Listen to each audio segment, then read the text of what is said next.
Now, after having done sole proprietorship form of organization and joint Hindu undivided family business, the third form of organization, business organization, is partnership firms. Okay. Now, what is meant by the term partnership? How will you define partnership? Partnership can be defined as an association of two or more persons. Now, I'll keep on underlining the words which are important. That is, two or more persons who have agreed to share the profits and losses of the business carried on by all or by any one of them acting for all. Okay, so the definition says it is an association of two or more persons, meaning minimum of two people are required, right, who have agreed to share the profits and losses of the business carried on by all or by any one of them acting for all, right? So we are pretty clear about the fact that there is more than one owner. There is more than one owner in case of partnership, right? What they do is two or more people, they agree to start off a business and they decide that we are going to share our profits and losses. Now there is a possibility that, let's say, if there are two partners A and B, right, they say that we are going to share our profits and losses equally. So the ratio becomes 1:1. जितना profit होगा, जितना loss होगा, हम सब उसको equally बांटेंगे, right? Another possibility is that they say that we are going to share it in the ratio of 2:1. It could be in any ratio, 2:1, 3:5, 13:14, any ratio, but that has to be pre-decided with mutual consent among both the partners, right? They are going to share the profits and losses of the business carried on by all or by any one of them acting for all. What does this mean? This means all the partners, they are bound by the act of one another. They are bound by the act of one another. This concept is called that of mutual agency. This is called as mutual agency, right? Now, partnership is basically formed, right? It is formed in accordance with the provisions of Partnership Act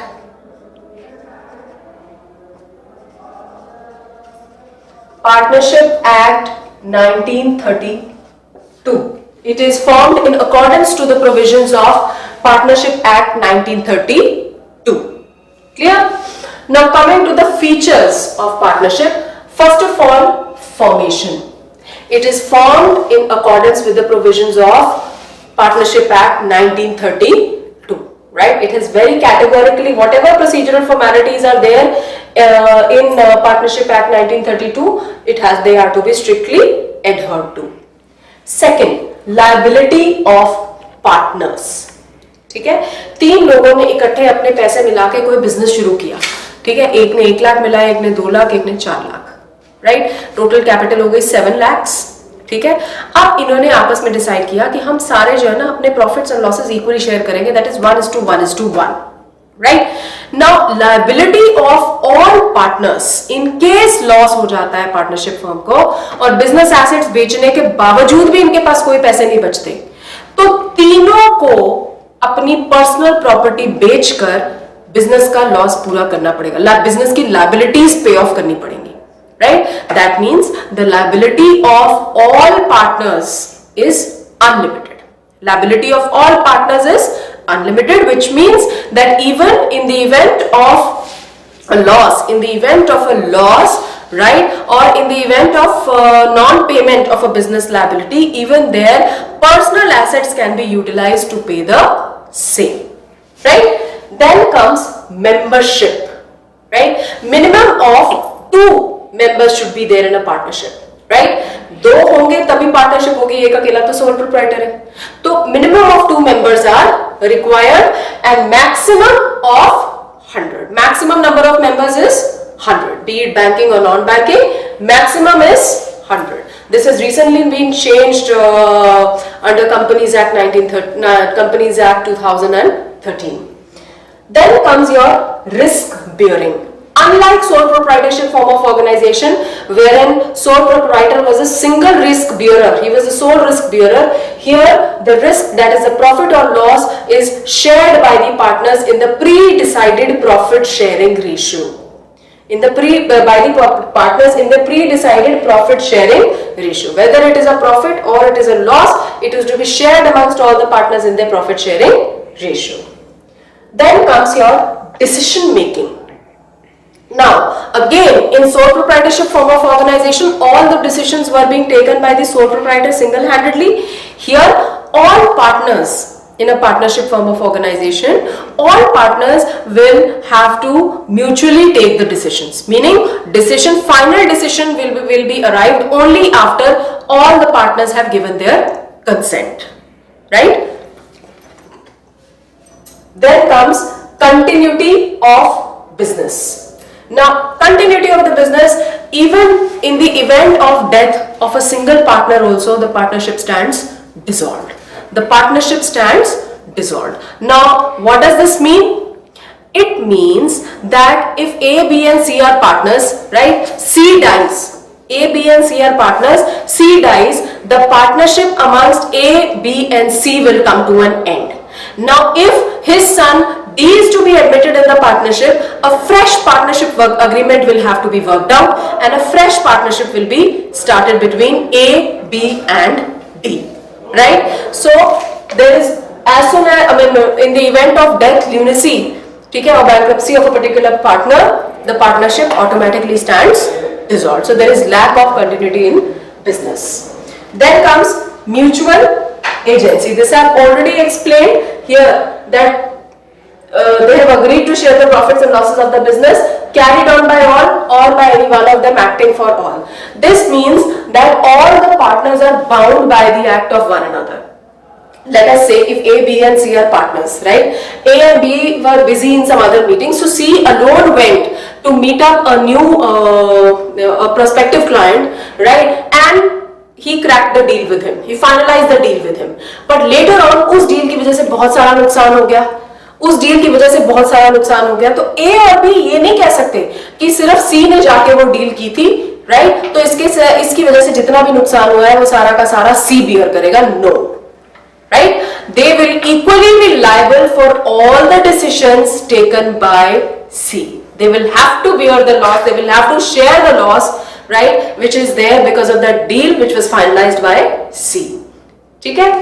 This is called mutual agency.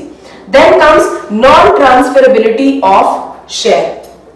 You can't do that. I told you that if I as a partner, A, B and C are partners, A wants to retire, he can't say कि मैं जा रहा हूँ, मेरी जगह मेरे बेटे को पार्टनर रख लो. वो रख सकते हैं, but only if B and C give their consent. But in that case also the old partnership will have to be dissolved, right? And a new and a fresh agreement will have to be entered into. A fresh agreement will have to be entered into, right? Then comes registration. It is not compulsory. The registration of a partnership firm is not compulsory, right? It is optional for a partnership firm to get itself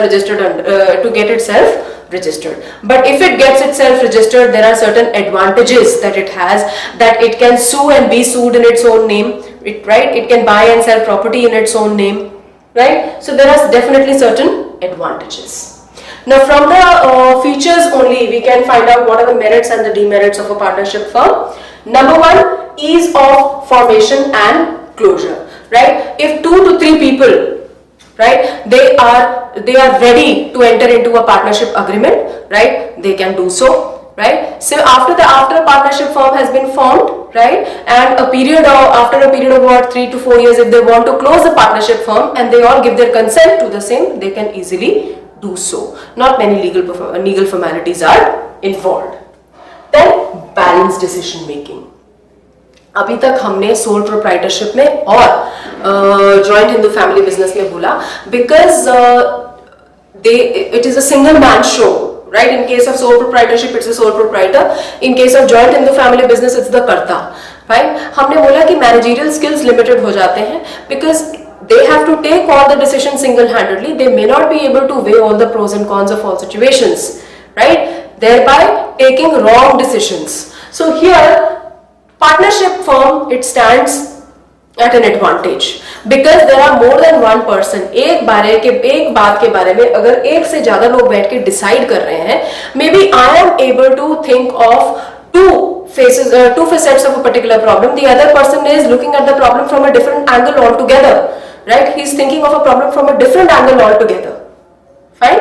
So as a result, finally when we take a decision, that is going to be a much balanced decision wherein we have taken a look at the problem from 3 to 4 different angles. Then comes sufficient funds. Sole proprietorship में एक अकेले बंदे का पैसा था, ठीक है, और whatever amount of loan that it could take. In joint in the family business, there was only inherited property. Here, because there is more than one person, the maximum, minimum 2 and maximum 100, we do have a comparatively a larger pool of financial resources. Then comes your risk bearing. Here, risk, that is a profit or losses or profits are not borne by, here losses or risk is not borne by a single person, but it is shared amongst the partners in the pre-decided profit sharing ratio. Then comes your secrecy. Because a partnership firm is under, it is not under any kind of legal obligation to publish its accounts, right? They don't have to publish its account. Companies जो होती हैं, they have to publish their annual report, ठीक है? और जितने भी share holders हैं, उनको जाती है उनकी report. Clear? Partnership firms are not supposed to be doing so legally, right? So the entire information is, secrecy of the information is maintained.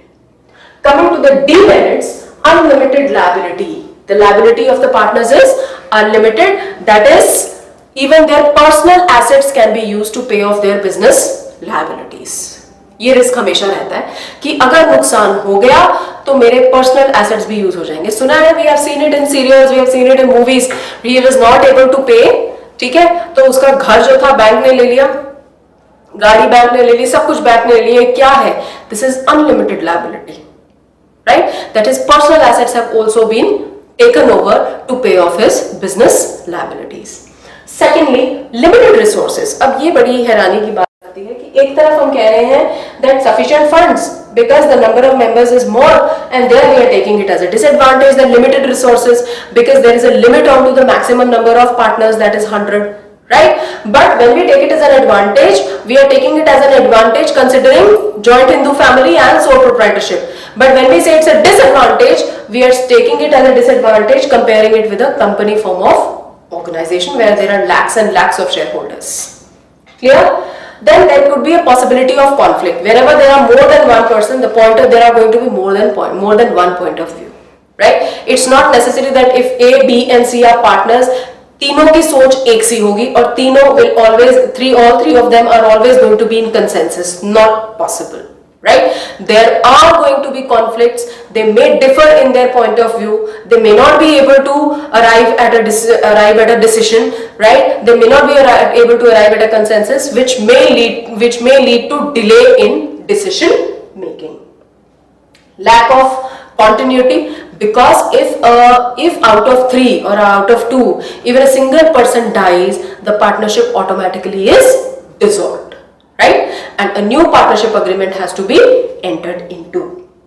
Then comes lack of public confidence. Since partnership firm does not publish its accounts, right? It does not publish its accounts and does not make its accounts public. So there may be a lack of public confidence. Public may not have that much of confidence investing its money in a partnership firm. एक तरफ हम कह रहे हैं that sufficient funds because the number of members is more, and there we are taking it as a disadvantage. The limited resources because there is a limit on to the maximum number of partners, that is 100, right?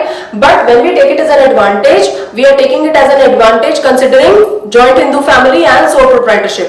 But when we say it's a disadvantage, we are taking it as a disadvantage comparing it with a company form of organization where there are lakhs and lakhs of shareholders.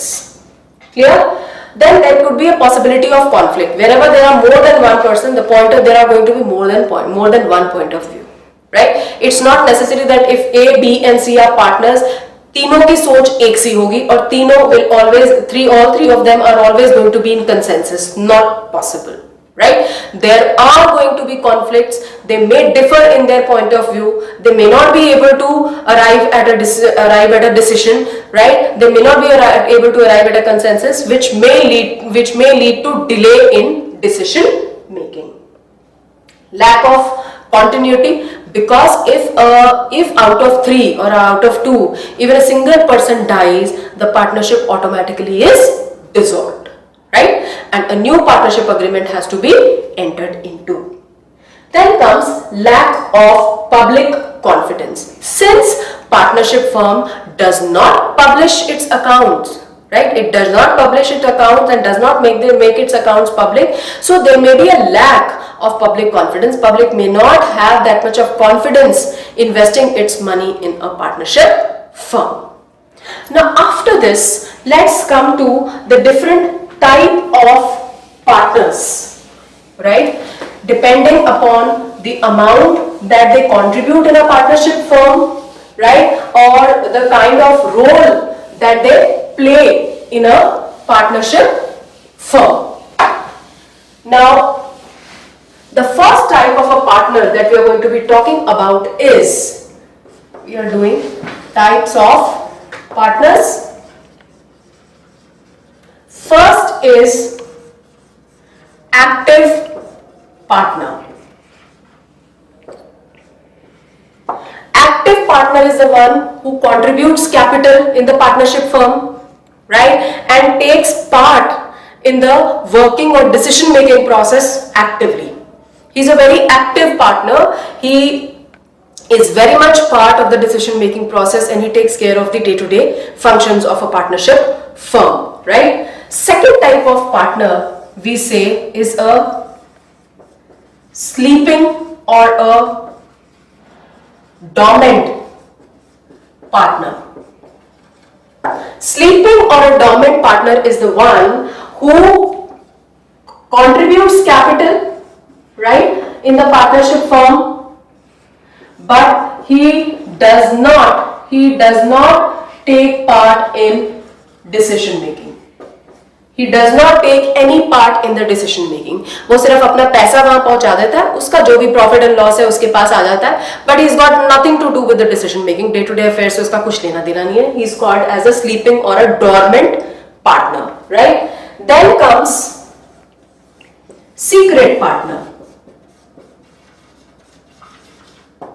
Secret partner is the one whose association with the partnership firm is kept secret. His association with the partnership firm is not made known to the public, right? He contributes capital and he shares the profits and losses of the firm, but his association with the firm is kept secret. It is not known to the public at large, right? Thereafter comes number 4, nominal partner. Nominal partner is a partner who does not give any capital, who does not contribute any capital, who does not take part in the decision making. No capital, he does not take part in the decision making, but he just allows his name to be used by the partnership firm. He just allows his name to be used by the partnership firm, right? But because sometimes a third party may be entering into an agreement with a partnership firm because of the name of the nominal partner. So nominal partner stands liable to the third party jointly with the other partners, whether he's contributed any capital or not, right? That is irrespective, but us liable hoga. Okay? Next is partner by estoppel. This is very interesting. Partner by estoppel. He also does not contribute any capital or does not take part in the decision making. अब ये क्या है? Partner by estoppel. He by his own actions gives an impression gives an impression to the third party that he is a member in the firm, that he is a partner in the firm. He, by his own actions, right, gives an impression to the third party that he is a part of the partnership firm. For example, let us say that if A and B are partners in a partnership firm, right, and I am a very well-known figure in the corporate circle, I'm a very well-known figure in the corporate sector, okay, they had to go for a meeting, clear, and I decide, because I'm good friends with them, I decide that I'll accompany them for that meeting. मैं भी चली जाती हूँ उनके साथ. अब जब meeting में the person who's sitting at the other end of the table, he knows me, he's heard about me and he's pretty impressed by me, right? अब जब negotiations हो रही हैं, dealings हो रही हैं, so I am the one who's actively initiating the discussions, right?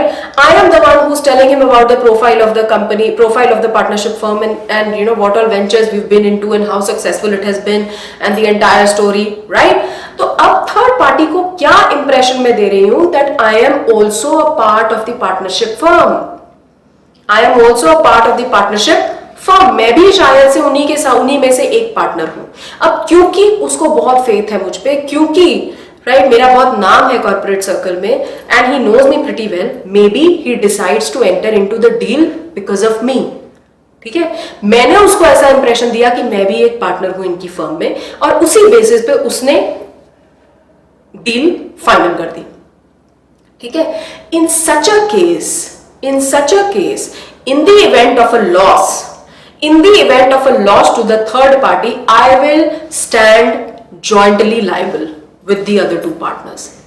I will stand jointly liable with the other two partners because मैंने जानते बूझते हुए उसको ये impression दिया that I am also a partner. In this case, I will be considered as the partner by estoppel. I will be considered as partner by estoppel. Clear? मैंने verbally, mind you, verbally I have not said that I am a partner. I have not said that I am a partner, but through my own actions and through my own initiatives, I have given him an impression that I am a partner. Right? Similar to this, there is another thing that is partner by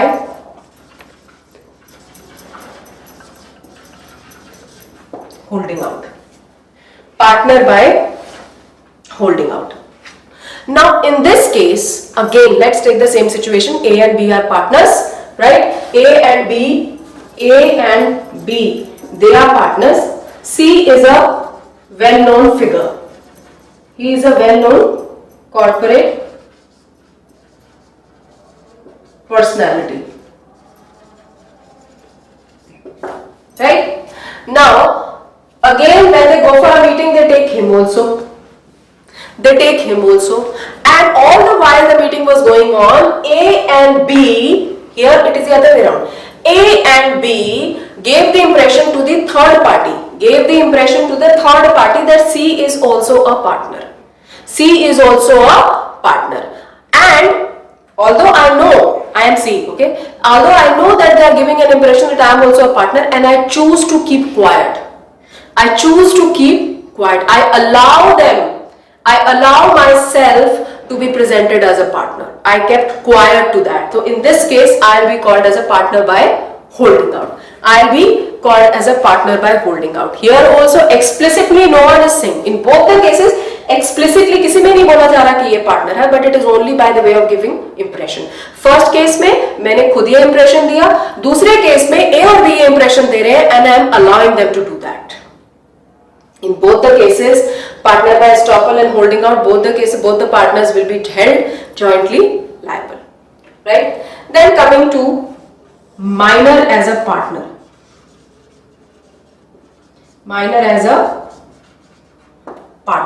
Now, minor cannot be a partner in a partnership firm because the first prerequisite of a partnership firm is that there has to be an agreement.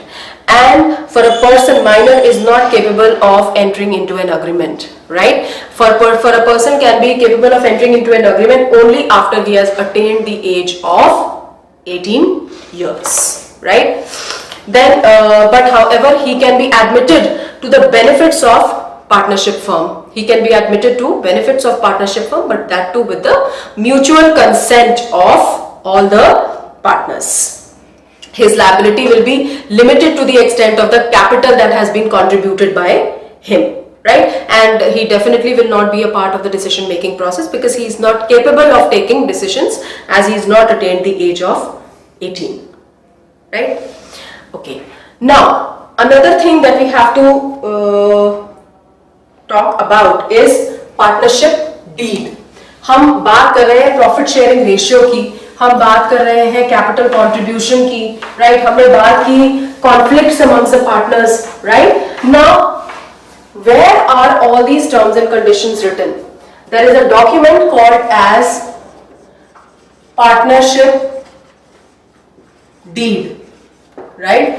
Now this document can be in writing and it can be oral also, right? It lays down all the terms and conditions of the partnership, names and addresses of the partners, the amount of the capital that has been contributed by each of the partners, what is going to be the profit sharing ratio of the partners, then how are the disputes among the partnership going to be settled, partners going to be settled, what is going to be the interest on capital, rate of interest on capital, rate of interest on drawings, right? Rate of interest on loan given by a partner to the firm or firm to the partner, right? All these things, right, they will have to be written in the partnership deed.